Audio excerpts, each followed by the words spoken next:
All right. Good day, everyone. Hope you have all had good weekends, all things considered, and are staying healthy. Today, we are going to talk just a little bit more about the last formula in Chapter 6, just because it's a long one, and I have at least one more example I want to do with you guys to show another application of this formula. Good morning. So we're going to begin today with that. And since that is still technically Chapter 6 information, I have decided, as I said in yesterday's email, to move the due date for all Chapter 5-6 assignments to Thursday. The homework, quiz, and lab for Chapter 5 and 6 have been moved to this Thursday. So keep that in mind.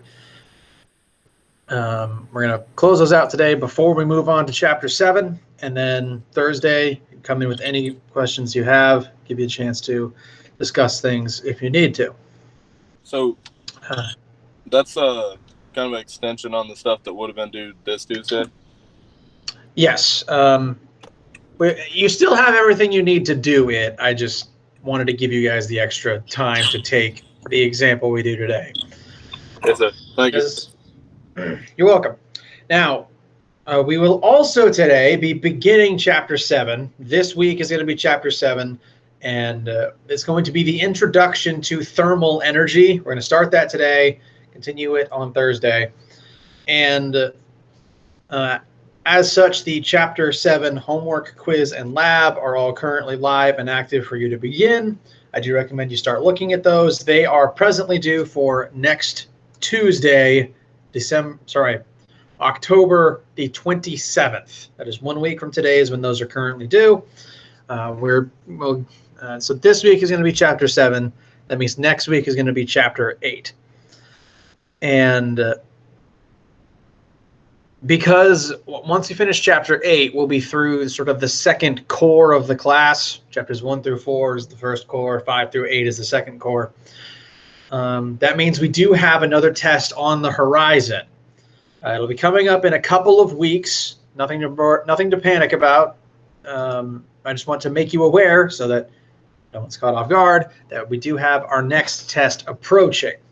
This week is Chapter 7. Next week is Chapter 8. And the week after that, we'll spend reviewing for that test. It'll be on everything 5 through 8. And it'll be available for you to take online whenever it's convenient for you, like the last one. And we'll deal with more of the details for that and the exam as we draw closer to them. But at least be aware, about 2-3 weeks out, we will have our second test. And that'll be the last test until the final exam. So keep that in your minds, on your calendars. We're moving along at a good pace. We're going to do, everything is on schedule. So if you have any issues with the timeline, let me know. Now, before we begin, we're going to start with just one more example from Chapter 6. Does anyone have any questions, comments, concerns, issues about anything at all before we start today?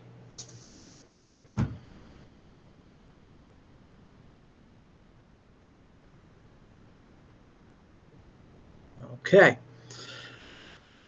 That is A-all-right. A-okay. Time for some water.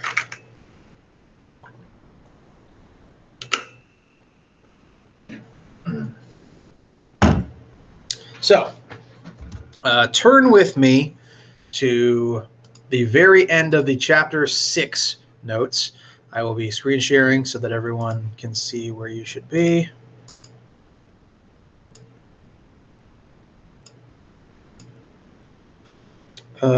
We left off, we finished up Chapter 6 with Bernoulli's equation. And this particular equation is a bit of a doozy, I admit. The purpose of this equation is to examine different parts of a pressure system, either two different locations within a single system or sort of a before and after type state. Notice again I'm going to box this equation in because I know that there's a lot of information on the board at present. But this is the formula. This is Bernoulli's equation. It is on screen now. It is located on slide number 5 of the Chapter 6 notes. And notice that the left side of the formula is the same as the right side of the formula because we're just comparing what's happening in two different parts of a system. We're looking at everything adding to pressure in different parts. So the problem that we already worked, the sample problem on slide 6 that we have already looked at, was the Gatorade cooler. The two sides you were looking at, the two different places within this one pressure system, were the pressure on the Gatorade here at the bottom of the tank when it isn't moving, and coming out of the tank as the nozzle is open. In those two different states, in those two different parts of this system, there's different things going on, different factors affecting the Gatorade in each location. Inside the tank, if we treat that as our before state, there's a certain amount of atmospheric air pressure affecting the unit. There's no velocity, so this term actually went away, and there's a certain height of Gatorade above that point. Those are all the things contributing to the pressure here. On the right side, as the Gatorade exits the tank, there's again air pressure coming in from the outside. Now we do have a velocity. Now the Gatorade is moving, but now there's no height of Gatorade above that point. So now this piece would cancel. So this formula examines every single element of a pressure system that can contribute to the pressure in a specific location, specific part of that system. And very, very often, certain elements in it are going to cancel out from one side to the other. Certain things will be the same on one side as the other, and you won't have to worry about them. Or oftentimes, one side won't have a certain height above it or won't be moving at a velocity. So even though the equation is big, it's big to accommodate every different type of situation. And you can simplify it from there based on what the situation is. And the situation that we are going to examine together now, a specific case where Bernoulli's formula comes into play, is actually with regards to flight. We're going to look at how this formula shows us how flight in a heavier than air winged aircraft is possible. And birds utilize a similar sort of a principle. So if you move on to slide number 7, which I will show now, this particular question is about a model airplane in flight. Now, there's a picture on the slide of the profile of a wing. I'm going to draw that up on the board now as well. This is the side view, the profile shot of a wing. So this would be like if you were left of a jet and looking at it from the side, window there, nose cone there. This would be if you were looking at it from the side. This is in profile. And all aircraft, man-made aircraft that utilize wings in order to fly, have a wing shape similar to this. It kind of looks like a tilted sort of a teardrop shape. But what's important is that the bottom is completely flat and the top part is curved upwards. This wing shape uniquely is what allows all of our airplanes or aircraft in order to fly. Because we cannot utilize the same principles birds can, so we came up with this technique instead. Now,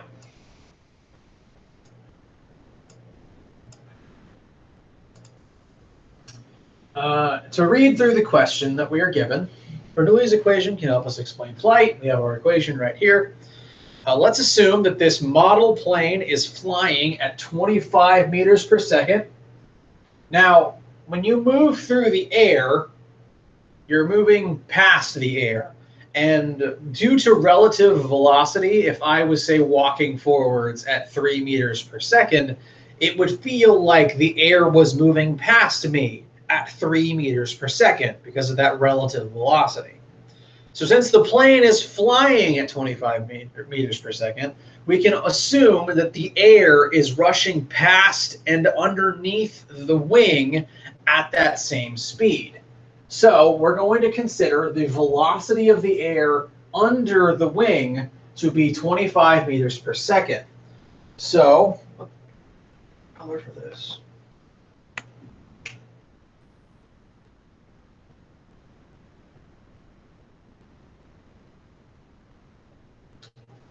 These green arrows are going to represent the velocity of the air under the wing. And since the wing is flat on the bottom, it's not interfering with this air. This is basically just normal air moving as normal. The wing isn't getting in its way at all. So the air is going to move unimpeded at the same velocity in the same direction. Now, the air completely surrounds this wing. There's air everywhere. So some air is also going to go over the top of the wing. And because of the shape of the wing, that air, the trajectory of that air, is that it's going to have to curve around the shape of the wing.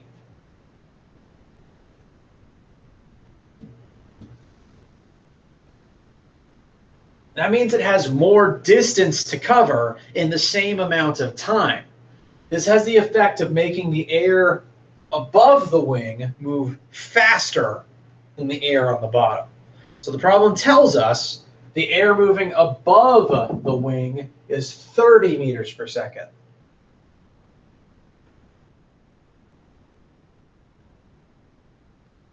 So the velocities of the air in the two different locations are two different things. The air beneath is 25, the air above is at 30.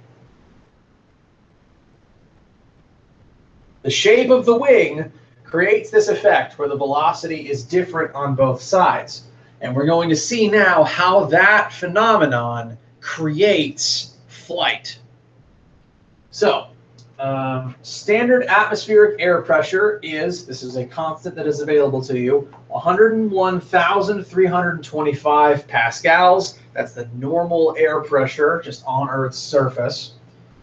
And since underneath the wing, nothing is interfering with this air is just proceeding as normal, we can assume that the air pressure down there is the norm. Since that is normal air that has not been redirected, is not being interfered with, the air pressure under the wing will be normal. That is what this value is. The problem also tells us the density of this air. The density of air on Earth's surface is 1 kilogram per meter cubed. And what we are asked to ultimately find is, if this is the pressure under the wing, what is the pressure on the top of the wing? Now you might think to yourself, well, there's still air on both sides of the wing, so you might not see any difference. But as we work through this question, we're going to find something that proves why this wing shape creates flight. So we're going to use Bernoulli's equation for this because we're looking at the air pressure in two different parts of a system. The two parts here are going to be beneath the wing and above the wing. So our left side is going to be beneath and our right side is going to be above. So looking at every term here, we're looking at the pressure present on each side. On the left side, we already know the total air pressure.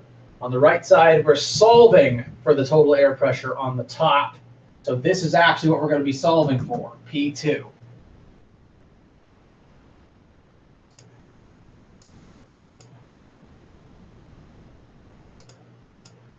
Oops. Now the next term, density times velocity squared over 2.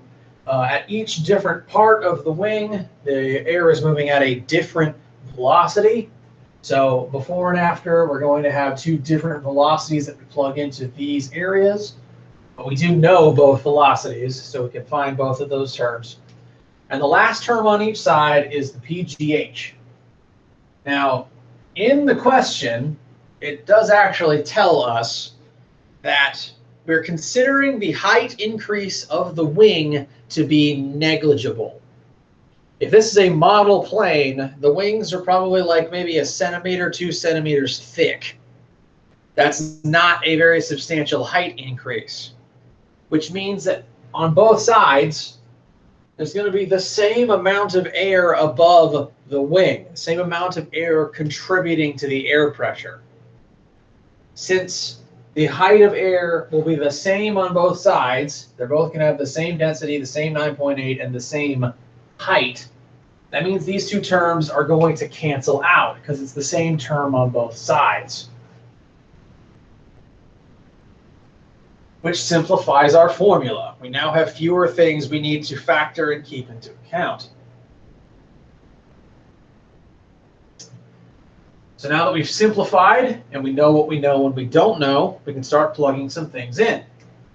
Our left side is under the wing, so we plug in our pressure, our air pressure under the wing, plus density times velocity under the wing squared over 2. That's going to be 1 times 25 squared over 2.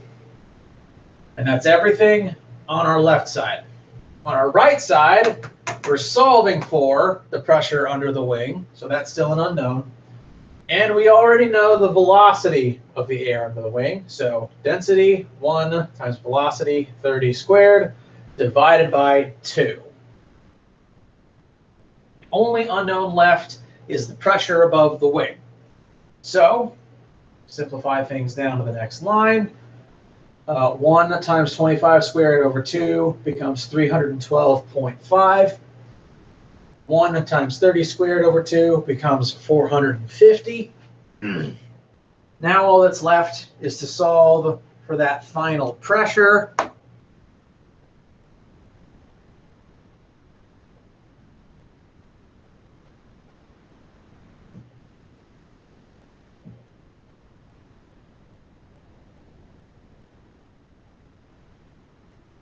Which should give us 101,187.5 pascals. Now, that might not seem like a huge difference, just comparing that to the normal air pressure, but the pressure above the wing is smaller. The pressure above the wing is at least a little bit smaller than the pressure below the wing. That's because as the air rushes past, it's moving so fast it doesn't really have time to press up against the wing. It's not bothering with the wing because it's rushing past so quickly. And we know from some of our previous formulas that when you increase the velocity within a pressure system, it actually exerts less force on its surroundings, which is why it's exerting less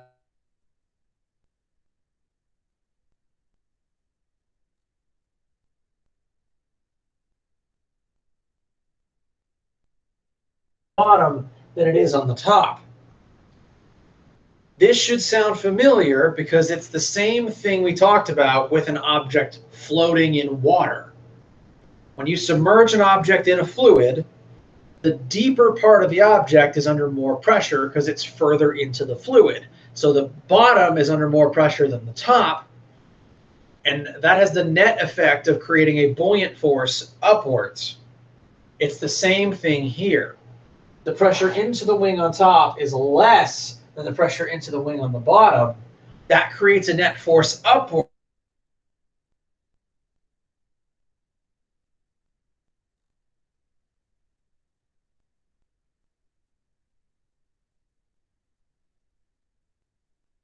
Possible.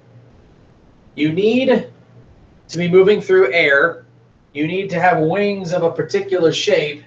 And you need to be moving fast enough to create this pressure difference that is strong enough to keep you aloft. Notice that if a plane isn't moving, if it has no velocity, it won't be flying anymore. It's just going to sit on the ground or possibly fall out of the sky. You have to be moving forwards in order to keep flying. Hovering, where you can just float in the air, is different. Hovering and flying are two separate things. This is flight using a pressure difference with a velocity through the air. So even if you never use this formula again after this class, even if you never think about this formula again after this class, I want you to at least know this is where flying comes from and how it works. And again, you may never use or think of this formula ever again, but it comes up in some surprisingly unique places. If you move on to slide number 8, it mentions some specific locations and practical applications of this principle. There's some very surprising ones. And one of the ones that I did not know about until my professors taught me it directly was that gophers digging their burrows use this principle. Gophers and other burrowing animals will usually have 2 entrances into their den. So they'll usually build into a hill where they can have 2 entrances, one of which is higher up than the other. And the 2 entrances aren't just so that you have a front door and a back door. It turns out that as wind blows against this hill, since the hill of the curve will function like the curve on the wing of the airplane, that's going to cause a pressure difference between these 2 openings. And that difference in pressure is going to cause wind to move through the burrow. Air can enter one side and exit the other. And that has the effect of basically providing free air conditioning to these burrowing mammals. And this isn't something that I would have even thought of by myself. I'm amazed a gopher can do this. They just know how to do this. It's amazing. So this particular formula comes up a surprising number of ways and places in nature and in, practical applied science by humans. And I hope that this helped it make a little bit more sense. Again, the chapter 5-6 material is going to be due on Thursday. So keep working on that, finish it up. Send me any questions at all if you're having any difficulty. Now, I know I asked this a million times, but does anyone have absolutely any questions about any material from chapter 5 or 6 or any of the assignments before we switch gears and start talking about chapter 7? I'm going to give you guys the chance before we do that. So basically with Bernoulli's equation, if any variables, like pretty much we would say it's like the difference between the two is like negligible or is just not existent, that would just cancel that whole part of the equation out. Right. So with the wing, the problem tells us the change in height is negligible, so we can cancel that out. When we were looking at the Gatorade cooler, the Gatorade would be, no matter what part it was in, would be under the same atmospheric air pressure. So we canceled the pressures out on either side because the air itself would be factoring in the same amount either way, since the same amount of air would be above or beneath the tank regardless. So okay. I don't know if you guys can hear it. I hope you can't, but they're currently mowing the lawn outside, so I hope that's not too much of a distraction. But you're absolutely right. If something is the same on both sides, or at least close enough that the problem tells you the difference is negligible, you can just assume it cancels on both sides because it's not changing. It's just going to add out to 0. And with the pressures canceling out, in most cases, would it be air pressure that we're looking at for big?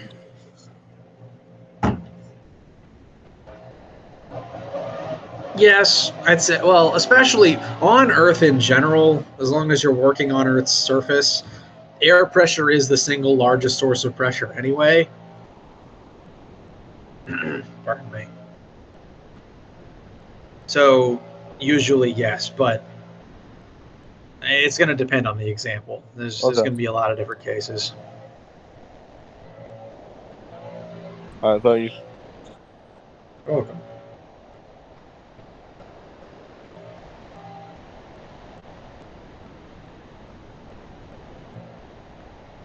right. Any other issues or concerns you guys have, or questions, or comments, or haikus?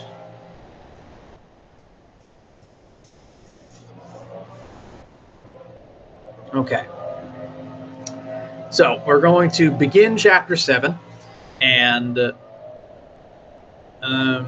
it might sound like we're moving on to something completely different to what we just did this week, but I assure you, what we're doing now is still going to be related to chapter 5 and 6. Chapter 7 is about thermodynamics, or the beginning of thermodynamics. If you haven't heard that word before, thermo is the same as the root word in temperature. So this is going to be looking at heat and thermal energy and how it affects temperature, the phase an object is in, like what state of matter it is. And we're talking about this now because it does tie into all the pressure stuff we were just doing a second ago. And chapter 7 is going to be sort of the introduction to these physical thermodynamic principles. Chapter 8, we're going to be combining the thermodynamics and the pressure together. If you've taken chemistry classes before, this is probably going to sound very similar because thermal energy comes up a lot in chemistry, and how it affects pressure comes up a lot in chemistry. So that's going to be what this and next week are about. And so I encourage you to pull up the chapter 7 notes. We'll screen share to make sure that you are seeing the correct thing. So these notes are available on the Brightspace page and were sent out in an email yesterday. So there's numerous places you can source them from. Title is Chapter 7, Thermal Physics. And if you move on to slide 2, these couple chapters are going to be specifically discussing thermal energy. Now, we've talked about energy before. The two types of energy we looked at most closely were kinetic and gravitational potential energy. We consider both of these energy types to be forms of mechanical energy because for both of those types, when an object has kinetic or gravitational potential energy, you can usually see it, and it's usually involved in some sort of a physical, mechanical process that you can see on the scale of humans in our everyday life. Something with kinetic energy, you can usually see it moving. Something with gravitational potential energy, you can see it at a height above some other point. Now, these are all types of energy, and there's a certain statement on this slide that says energy cannot be created or destroyed, but it can change its form. This is actually a law of physics. This statement, energy cannot be created or destroyed, is a law of physics. Excuse me. It specifically has the name, the law of conservation of energy. And we've talked about it before.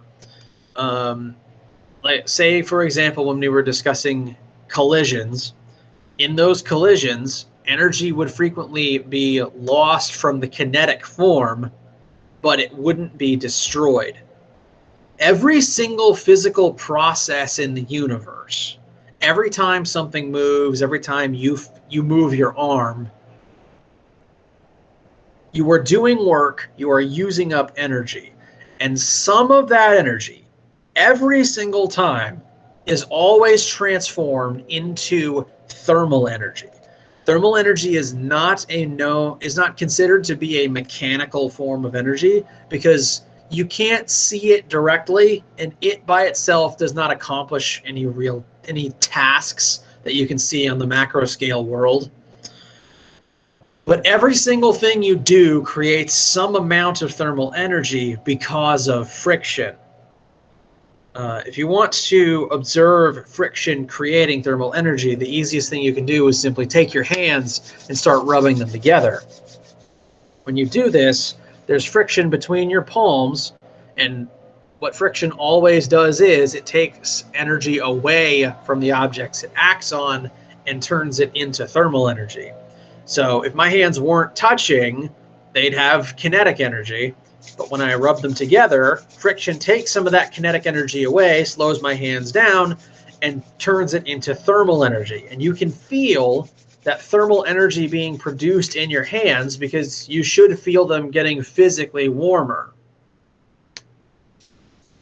So when you have more thermal energy, when your thermal energy levels rise, you feel that as heat. Thermal energy is the energy that causes hotness. The more thermal energy an object has, the more warm it gets. And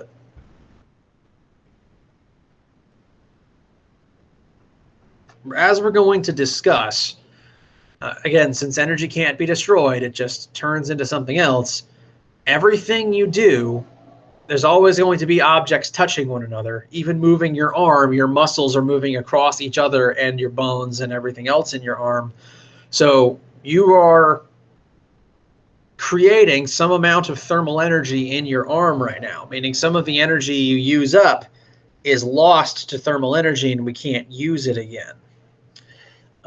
Thermal energy as an energy form, we can't see it directly because we defined energy before as just something that matter can possess that allows it to do work. That's still true here. You cannot see thermal energy itself, but you can feel it, or you can feel what it does, or what objects do when they have it. If you move on to, this is slide 3 now. We're going to visualize what thermal energy does to an object that has it.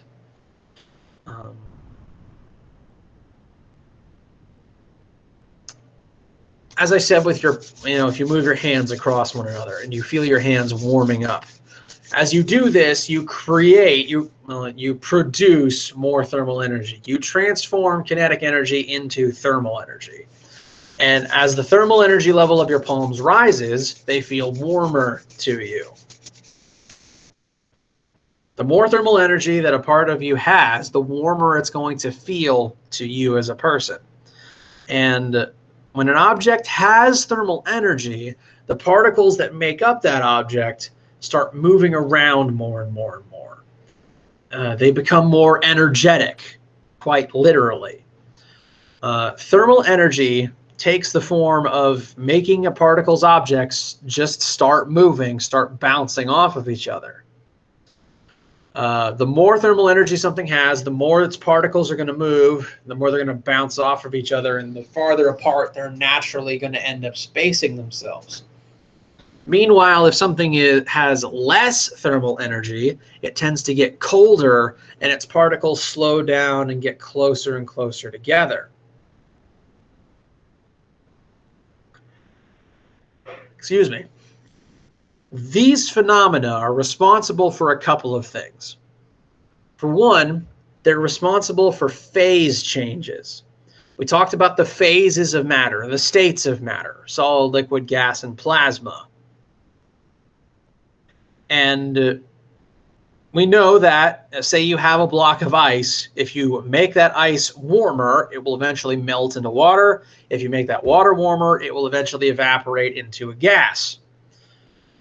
You make something warmer by adding thermal energy to it. So if you have that block of ice and you add thermal energy into that ice, like in the drawing that you see on slide 3, the particles that make up that ice are going to get more excited and start moving around more, and eventually start spacing farther and farther apart. They're bouncing off of each other, and so they tend not to stay very closely to one another. The farther apart they drift, eventually they're going to get so far apart that the object is no longer solid. It becomes a liquid. So this process, where something has thermal energy and its particles are more excited and bounce off of each other and drift farther apart, causes phase change. This process is also responsible for the sensation of hot and cold in your own body. There's a statement that you may or may not have heard before, that cold is simply the absence of heat.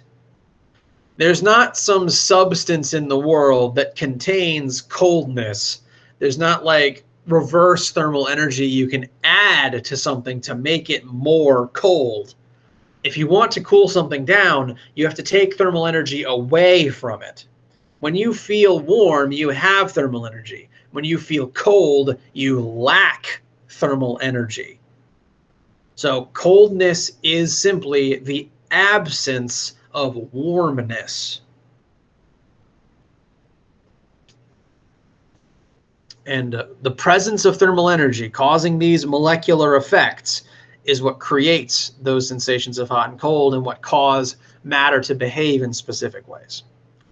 Now, because thermal energy makes the particles move, the atoms and the molecules that make up matter, those particles contain mass, so that means that thermal energy does make matter move. And so some people tend to think of thermal energy as kinetic energy on the atomic level. It's energy that makes atoms, not whole objects, just their atoms, start moving.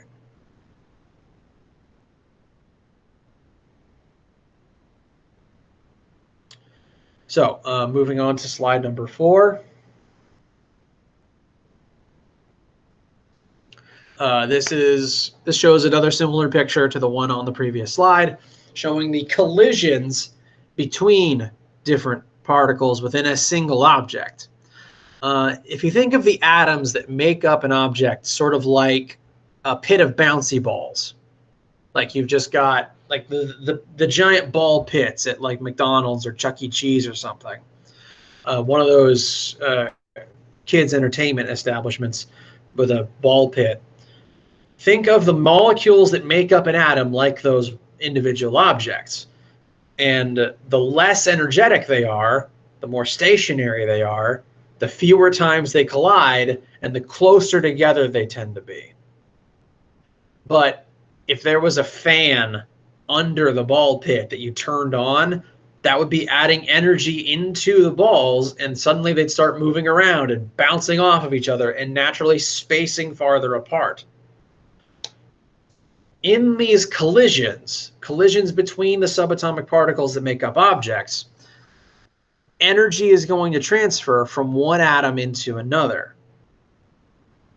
So the more thermal energy something has, the more these collisions take place, the more energy is getting swapped around by all of the atoms, and the farther apart they tend to drift. Again, this is what ultimately causes phase change.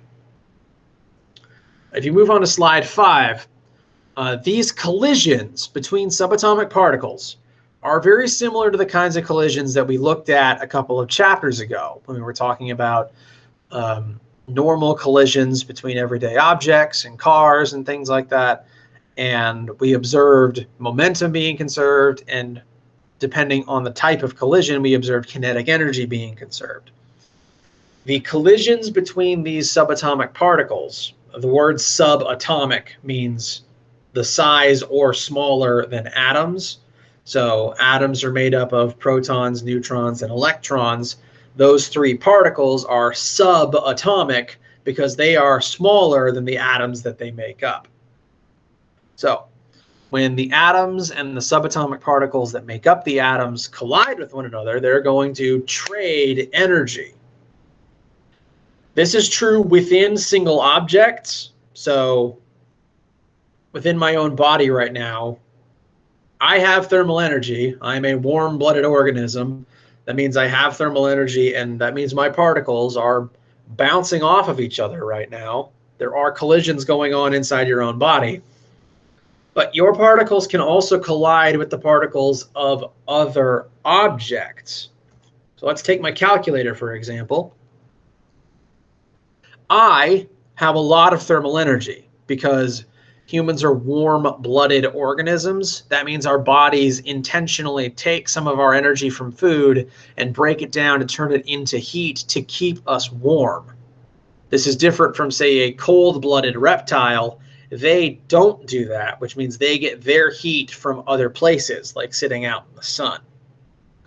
Since I'm a warm-blooded organism, my body creates thermal energy. That's why I have a lot of thermal energy, actually, more so than most of the objects in this room that don't create their own thermal energy.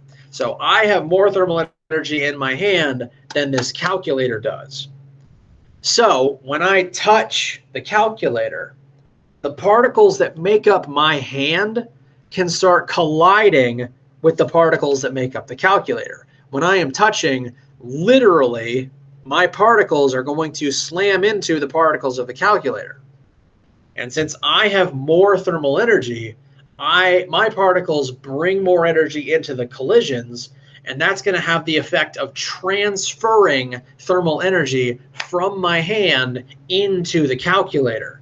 Because in those collisions, my particles bring in a lot of energy, and that energy is going to transfer to the calculator's particles in the collision.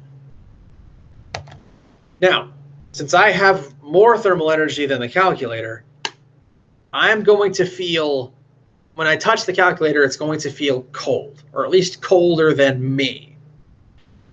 And when I feel this cold, thermal energy is leaving my hand. So, when you feel coldness, what you are actually detecting with your nerve endings is thermal energy leaving your body. Your body doesn't actually have a built-in thermostat. You can't touch something and your nerves will say, oh, this is 97 degrees Fahrenheit. You don't have a thermometer in you. What your nerves detect is whether or not thermal energy is exiting your body or entering your body. When thermal energy exits your body, you will feel cold. When you touch something colder than you, it will feel cold to you. Thermal energy will leave you to enter the colder object. The opposite is also true. Excuse me. If you touch something warmer than you, thermal energy transfer from the other object into your body. And that is the sensation of warmness. You feel warm when you are absorbing thermal energy from something.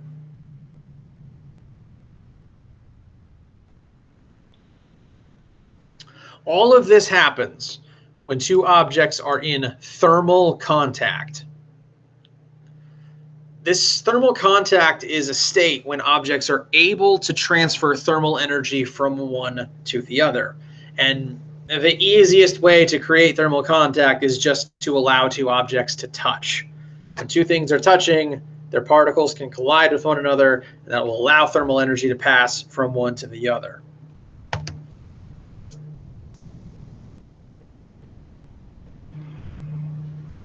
Excuse me. Take a quick water break because I've been talking for a minute.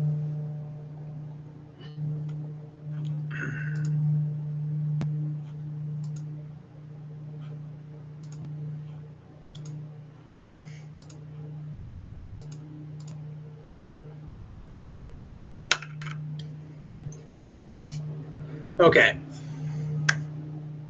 So, first of all, any questions about these things so far?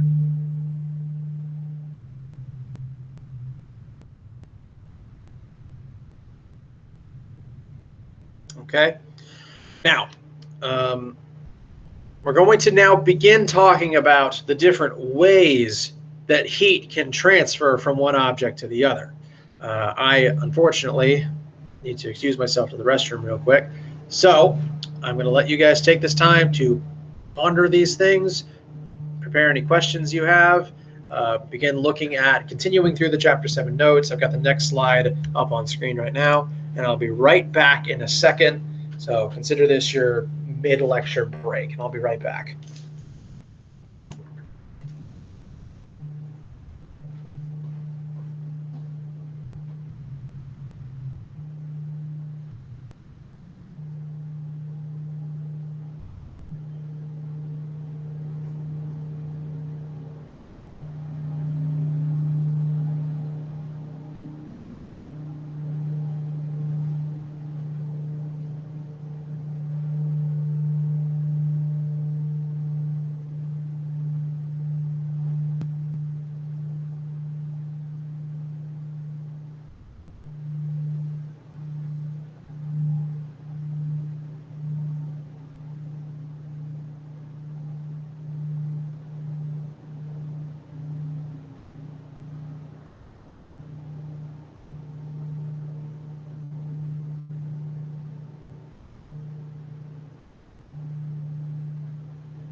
All right, I'm back. Sorry about that, everyone. Checking the chat real quick. Does anyone have any questions or issues before we resume?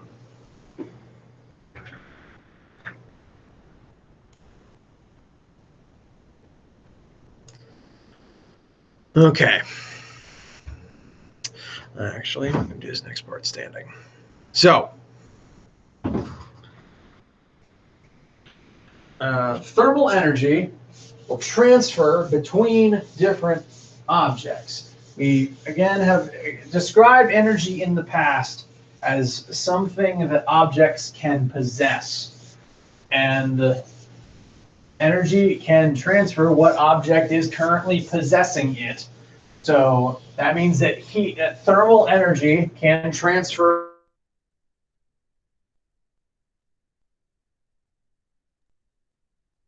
to slide 6 that we're examining right now. There are 3 different methods by which thermal energy can transfer from one object to another. Those 3 methods are conduction, convection, and radiation.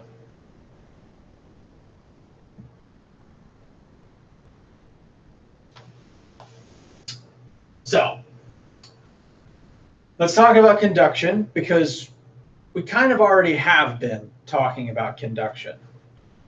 So say that we have 2 separate objects. We have object A and object B. And these 2 objects are just directly touching one another. They are in physical thermal contact. In that case, thermal energy is able to transfer from one object into the other simply through the collisions between the 2 objects' particles during this particular physical contact. You might notice that the word conduction here is being used very similarly to conduction for electricity, electrical conductivity. And it's because this works incredibly similarly. Electricity conducts through objects when conductive objects are touching and electricity passes between them. It's the same with thermal energy. Thermal energy conducts between 2 different objects in contact, and thermal energy flows from one side to the other, kind of like an electric current. This is the most straightforward type of thermal energy transfer. It's just direct from one to the other, and it happens when 2 objects are in thermal contact. So on the notes, it specifically says conduction must be touching, must be in thermal contact. The second method, convection, is basically conduction with a few extra steps. So I want you guys to turn your attention to an oven, a normal sort of an oven that you would use in your house. And in that oven, we're coming up on the time of year for it. Let's say you're going to be cooking a Thanksgiving turkey. So this is a very poorly drawn turkey. It's going to be in our poorly drawn oven. This turkey is going to cook in our oven. And when you turn the oven on, especially if it's an electric oven, the part that actually produces energy is a bunch of metal coils, probably in the bottom of the oven. So when you've turned the oven on, or maybe even a toaster, you've probably seen these coils start glowing red. These are what get hot in order to cook the food. You might also, the coils on your stovetop are very similar. Electricity runs through them, they get warm, they energy. Now, my question is, the turkey is not touching the coils, right? Very rarely would you put the food that you're trying to cook directly on these glowing coils. For one reason, it would get messy. Your food would also probably burn.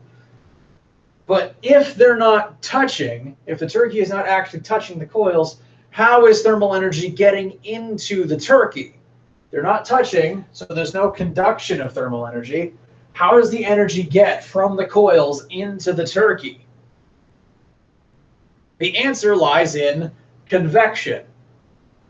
Because the full proper name of your oven is a convection oven. You might have heard that whole term before. And a convection oven uses convection to cook your food. The coils in the turkey aren't directly touching, but they're both touching the same thing, the air inside the oven. There's a bunch of air particles between the turkey and the coils. So thermal energy will transfer from the coils into the air. That's going to make the air warmer. And all fluid, when it gets warm, is going to rise. You might have heard that hot air rises. If air is warm, it's going to rise up as high as it can. This is why usually the attic is the hottest part of a house. Hot air rises. This also is the principle that lets hot air balloons work. And so when air is warmed by these coils, it's going to rise up to the turkey. Now, once that hot air is touching the cold turkey, thermal energy is going to transfer from the air into the turkey. That's going to make the air colder and the turkey warmer. Now that the air is colder, it's going to sink. Hot air rises and cold air sinks. Then once that cold air is touching the coils again, it's going to get hot and it's going to rise again. And then it touches the turkey, it's going to get cold and it's going to come back down again. This process is going to repeat as long as the turkey's in there. This pattern here is called a convection current, where hot air is repeatedly rising and cold air is repeatedly coming back down, and the same air just ends up circulating the entire oven. That has the effect of bringing the heat up into the food to cook it without setting it on the hot coil and burning it. All ovens work like this. If you cook something over fire, it works like this. If you boil water, it works like this too. Because water might not be air, but air and water are both fluids. So if you have a pot on the stove, and that pot is sitting on a glowing heating coil, thermal energy is going to conduct from the coil into the bottom of the pot. Then the heat will enter the water itself, and the hot water is also going to rise, and then cold water is going to sink. Because all fluids, be they liquid or gas, will create convection currents. So convection requires a fluid medium in order to work. I'm going to put that up here. Convection requires a fluid medium. A medium is simply like the intermediary step. The thermal energy is going through the air or through the water to get to whatever you're cooking. It's just the in-between step. So, convection and conduction are very similar. Things have to be touching. Here, for conduction, the two objects are touching directly. For convection, object A has to touch a fluid medium. That fluid medium then has to touch object B. And thermal energy will transfer from one to the other. These convection currents are one reason why, if you've been cooking something in the oven for a while and then you open it and you feel a hot rush of hot air just come up out of the oven directly at you. It's because hot air rises, and it's going to rise out of the oven as soon as you open the door. So all fluids can form convection currents like this. And this is the principle that lets your oven work and is the reason why you can boil things to cook them. So those are two methods of heat transfer, conduction and convection. Now, there's one other method, and this one's the most different. This one's sort of off by itself, and that's radiation. Now, I want to turn your attention to the sun. I'm going to draw really quickly here. We have the sun, and way over here we're going to have Earth. So this is the sun, and this is planet Earth. Now, we all should be familiar with the fact that the sun warms planet Earth. We get heat and thermal energy from the sun, light and thermal energy from the sun. That's why it is warmer during the day than it is at night, because during the day you are getting directly light and energy from the sun to warm you up. So the Earth is constantly getting thermal energy from the sun. But how?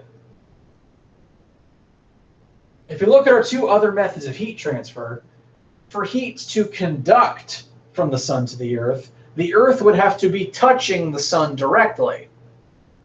And we know that's not the case because the Earth and the sun are very far apart, and if we were touching it, we'd be on fire. And thermal energy is not convecting from the sun to the Earth because there's no fluid medium between the sun and the Earth. Gases and liquids count as fluids, but all of the space between the Earth and the sun isn't filled with a gas or a fluid. It's filled with nothing. There's physically no matter here. There's nothing for heat to convect through. Which again raises the question, how is the thermal energy getting from the sun to the Earth? The answer is radiation. The sun is giving off energy in the form of electromagnetic radiation, most often in the form of visible light. That energy travels as light through the vacuum of space at light speed. So through the process of radiation, energy becomes, say, a wave of light, and it is fired at where it's going. When it strikes its target, the energy will be absorbed and turned back into thermal energy. So radiation allows you to send energy remarkable distances through the vacuum of space. Radiation works through a vacuum. You don't need to be touching your target. You don't need to have a fluid medium between you and your target. You can just fire the energy. So the sun is constantly radiating at us. The same thing is accomplished with heating lamps at restaurants. Those lamps give off light and another very specific type of radiation that beams down on the food to warm it without touching it directly. That way you can keep the food on the plate and keep it warm without leaving it on like a grill and someone might burn their hand. So that's what the heat lamps at a restaurant are. It's not just light so you can see your food. It's the bulbs specifically radiate thermal energy to warm up whatever they're shining on. So these are the three methods of heat transfer. These are the ways that thermal energy can get from one object to the other. And heat transfer, we move on to the next slide. Heat transfer tends to happen until the two objects involved reach a state of thermal equilibrium. Thermal equilibrium is when two objects involved in a system are at the same temperature. So in this room right now, if I was at the same temperature as the whiteboard and I touched the whiteboard, I wouldn't really feel hot or cold. If you're at the same temperature as something, your particles have the same energy level as that object, and there's no need to transfer energy back and forth anymore. When two objects are at the same temperature, their particles are still going to collide with one another if they touch, but in every single collision, each object will gain as much energy as it loses. So if you touch something hot, thermal energy will go from the hot object into your hand. If you touch something cold, thermal energy will transfer out of your hand and into the object. But if you touch something the same temperature as you, the thermal energy really won't go anywhere because everything's already in equilibrium. There's nowhere for it to go. Heat always goes, this is a golden rule that you can write in your notes. Thermal energy always transfers from hot to cold. It's kind of like flowing water. Water will always try to flow away from other water. Thermal energy will also try to flow away from thermal energy. It tries to go to less concentrated areas. But if two objects touching each other are in thermal equilibrium, if they're at the same temperature, there's nothing more to transfer. Now, thermal equilibrium happens when two objects are at the same temperature. If you move on to the next slide, this is now slide number 8. Temperature is how we measure how much thermal energy something has. It's sort of a nice, as a system, we invented temperature to tell us how hot or cold something is. You've been measuring temperatures your whole lives. You've been checking the weather your whole lives, following cooking instructions telling you what temperature your food needs to be at, measuring your own temperature to make sure you're not sick, etc. It tells us how hot something is or how cold something is, sort of to a nice comparative level. We have invented 3 different temperature scales, and we're going to end today looking at the formulas for how they came about and how to convert between them so that you can use these formulas to start on your homework. If you move on to slide 3, we have 3 different temperature scales that exist. And because they're all measuring the same thing, they all measure temperature, you can convert directly from one to the other. And I'm going to show you the formulas for that. All 3 measure the same thing, just in different ways for slightly different reasons. The 3 scales are Fahrenheit,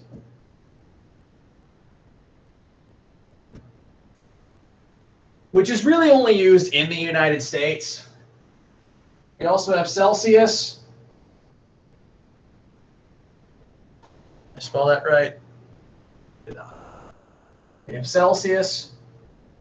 Celsius is one of the metric units of temperature. The Celsius scale is used more globally and used more often in science than the Fahrenheit scale is. But these are the 2 scales that most people are most familiar with. And they're based on, when water does certain things. In Fahrenheit, water boils at 212 degrees Fahrenheit, and in Celsius, water boils at 100 degrees Celsius. In Fahrenheit, water freezes at 32 Fahrenheit, and in Celsius, water freezes at 0 Celsius.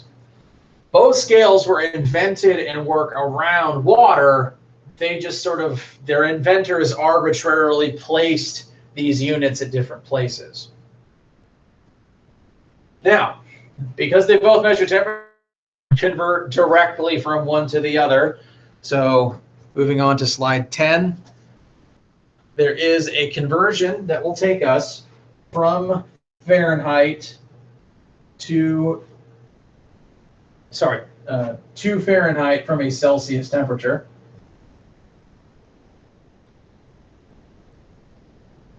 That formula is The Fahrenheit temperature will equal 9/5 times the Celsius temperature plus 32 degrees Fahrenheit. If you plug a Celsius temperature into this, it will give you its Fahrenheit counterpart. You can also reverse this. If I was to give you a formula that gave you Celsius from Fahrenheit, it would look like temperature Celsius equals 5/9 times temperature Fahrenheit minus 32. This is the same formula, just rearranged slightly.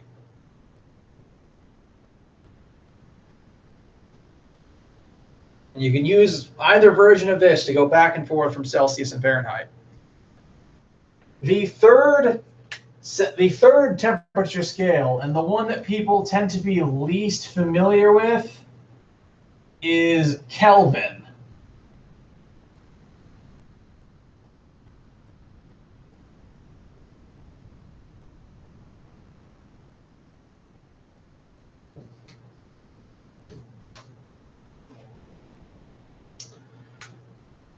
So, boiling is at 212 Fahrenheit, 100 Celsius, and 337 Kelvin. Fahrenheit, melting in Fahrenheit is 32, melting in Fahrenheit is 0, and melting in Kelvin is 273. This temperature scale was invented for a very specific reason, and that reason is due to absolute zero, which is a temperature that you might have heard of before. We'll explain absolute zero next time.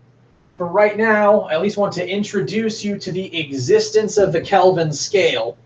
This scale is used almost exclusively in science. There's not really a country that will tell you on the news the temperature in Kelvin. Kelvin exists entirely as a metric scientific unit.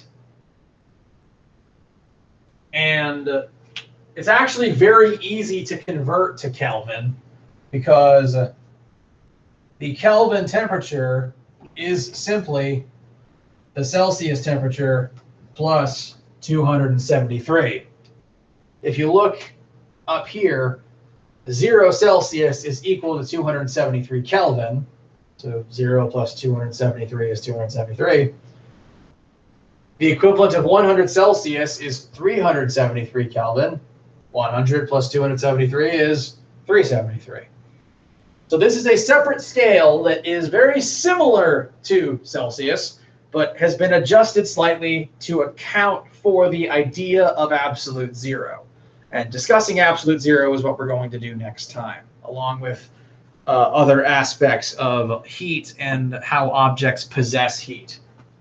For right now, you consider these to be our first 3 Chapter 7 formulas. They're just converting between different temperature scales. Temperature is how we measure thermal energy level, so it's important to be able to convert between these.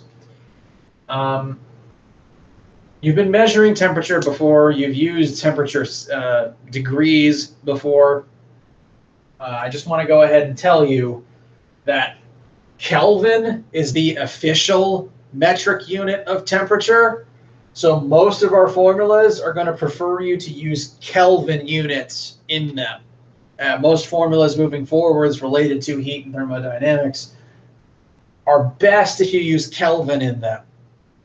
Some formulas will work with Celsius or Kelvin, but Kelvin is always your best bet. We're going to talk about Kelvin is and why Kelvin is, and more of those formulas next time. So we've reached the end of the normal period.